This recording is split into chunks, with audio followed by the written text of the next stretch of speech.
Jadi seberapa sering kamu pesan makanan di kantin lama dalam satu minggu? Jadi saya pribadi itu sangat sering ya memesan makanan di kantin dikarenakan saya orang itu mudah lapar. Jadi setiap ada jam kosong itu saya pasti memesan makanan dari kantin kampus. Oke, untuk selanjutnya, seberapa lama kamu mengantri saat ingin memesan makanan di kantin? Ya sangat sering ya, dan tentunya itu membuat saya merasa jenuh dan harus menahan lapar lebih lama lagi. Karena di kantin kampus itu sistem antrean itu gak jelas dan tidak beraturan. Jadi itu karena sistem yang gak jelas itu membutuhkan waktu yang sangat lama untuk mendapatkan satu pesanan saja. Jadi selama sampai saat ini, apakah kamu sering bingung apa menu yang ada di kantin yang tersedia? Ya pasti saya sangat sering lah, dan ini pastinya membuat saya kebingungan. Kenapa? Ya karena saya harus jauh-jauh datang dari Saung ke kantin hanya untuk mengetahui makanan apa sih yang tersedia. Nah, dan itu kan butuh waktu dan tenaga yang lebih. Belum lagi jarak antara kantin dan Saung itu kan lumayan jauh. Padahal saya sudah lapar, masa saya harus jauh-jauh lagi ke sana gitu. Kalau misalnya ini ada aplikasi pemesanan makanan di kantin, fitur apa yang paling kamu butuhkan? Oh, fitur yang saya butuhkan ya. Itu yang pertama itu bisa dilihat, bisa melihat menu dan bisa memesan makanan dari handphone. Jadi sistemnya dia bisa melakukan pembelian dan pengecekan jarak jauh. Nah, jadi saya tanpa capek-capek bisa memesan makanan dan bisa mengetahui makanan apa sih yang tersedia gitu loh. Dan itu kan pasti waktunya lebih singkat lah dibandingkan offline gitu loh. Nah, untuk fitur yang kedua itu tersedia jadwal jam pengambilan pesanan. Nah, jadi ketika saya sudah selesai memesan, saya itu harus tahu kapan sih pesanan itu diambil. Nah, gimana caranya? Ya saya sendiri yang ngatur. Jadi saya tahu kapan itu diambil, sekarang kah atau beberapa saat kemudian kah atau beberapa jam kah. Nah, dimana pengambilan pesanan tersebut itu diatur oleh saya sendiri. Jadi ibarat katanya dia pengambilannya itu saya yang atur dan fleksibel gitu. Jadi apa yang paling sering kamu alami dan itu sangat mengganggu? Yang sering saya alami adalah ketidaktahuan akan makanan yang tersedia, dan yang paling mengganggu itu sistem antrian yang tidak jelas. Contohnya kemarin saya memesan makanan di kantin kampus. Nah, saya itu duluan yang memesan, tetapi karena ada orang yang dekat dengan pihak kantin, jadi orang tersebut yang diduluankan oleh pihak kantinnya, dan itu pastinya sangat mengganggu dari segi waktu dan segi tenaga. Nah gitu. Jadi pihak kantin tidak menduluankan pesanan yang duluan, tapi menduluankan orang yang dia kenal. Baik, terima kasih.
Ini yang diisi apa itu? Total di mana lagi? Total. Total lagi. Hapus lagi. Masih ada. Pai. Penghapus guys. Penghapus pai. Suruh apa tuh? Di sini adalah rancangan prototipe aplikasi mobile sederhana untuk sistem pemesanan makanan yang ada di kantin kampus.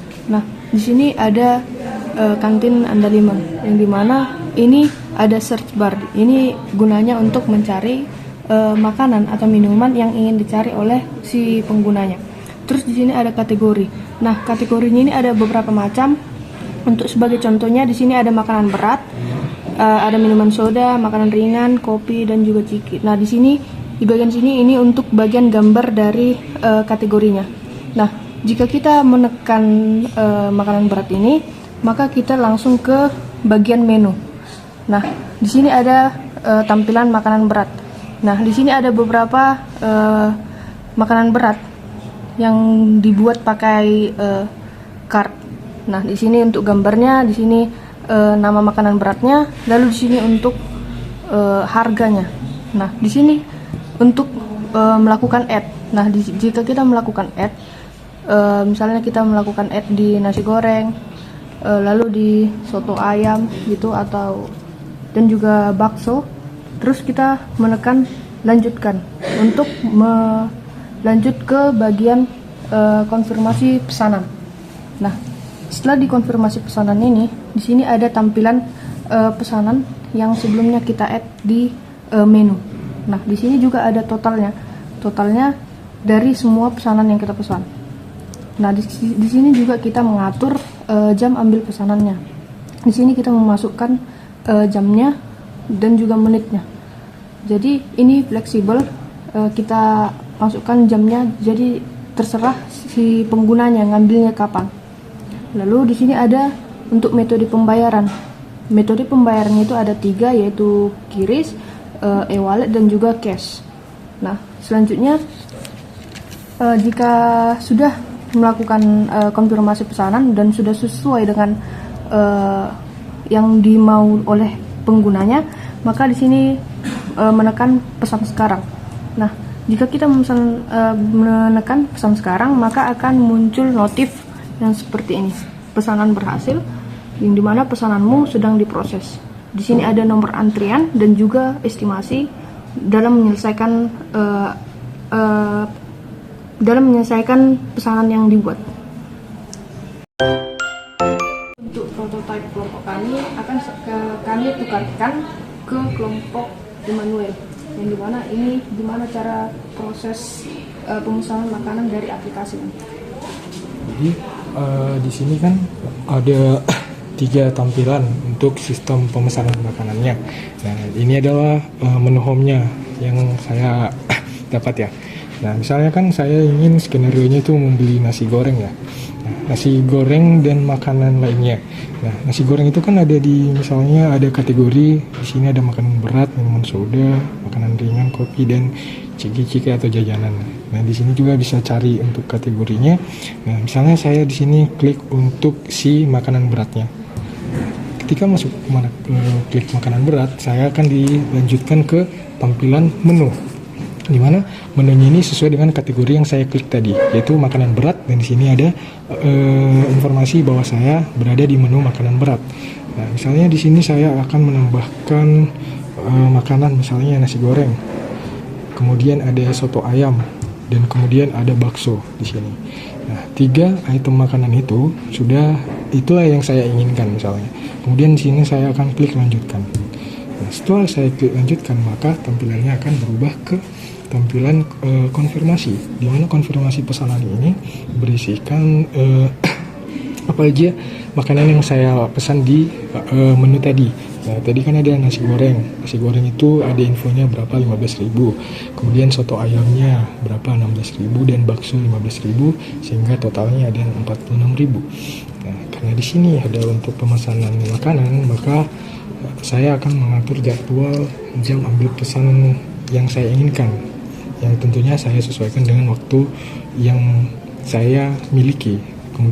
Karena ini makan siang, maka saya akan mengatur jadwalnya. Misalnya saya akan mengambil di 12:20 dan metode pembayarannya adalah e-wallet. Kemudian saya klik pesan sekarang, maka akan muncul notifikasi berhasil seperti ini. Pesanan berhasil dengan nomor antrian saya adalah nomor antrian 3 dan estimasinya adalah sekitar 10 menit. Nah, dari prototipe yang dibuat oleh kelompok Giva dan juga Cahaya ini sudah cukup bagus, namun saya di sini menemukan beberapa masalah. Nah, masalah yang pertama itu adalah pada menu, dimana ketika saya misalnya ngeklik nasi goreng, nah saya itu nggak dikasih informasi bahwa nasi goreng ini berapa item sih yang saya beli, misalnya apakah 1, apakah 2. Kalau misalnya udah terlanjur 2 padahal saya ingin 1, nah itu saya nggak bisa back lagi gitu ya. Kemudian untuk menu untuk masalah yang kedua itu ada pada ini kembali, tombol kembalinya nggak ada. Nah, tombol kembalinya itu dia nggak ada di sini. Jadi misalnya saya di sini kan udah mesen nasi goreng, soto ayam sama bakso, padahal misalnya saya mau nasi goreng aja. Nah, itu berarti saya nggak bisa kembali gitu. Jadi kontrol penuh terhadap sistem ini jadi kurang gitu. Jadi saya harus ulang lagi ke awal, ngatur lagi, mungkin itu masalahnya. Kemudian, nah selanjutnya masalah yang ketiga adalah tetap pada tampilan menu.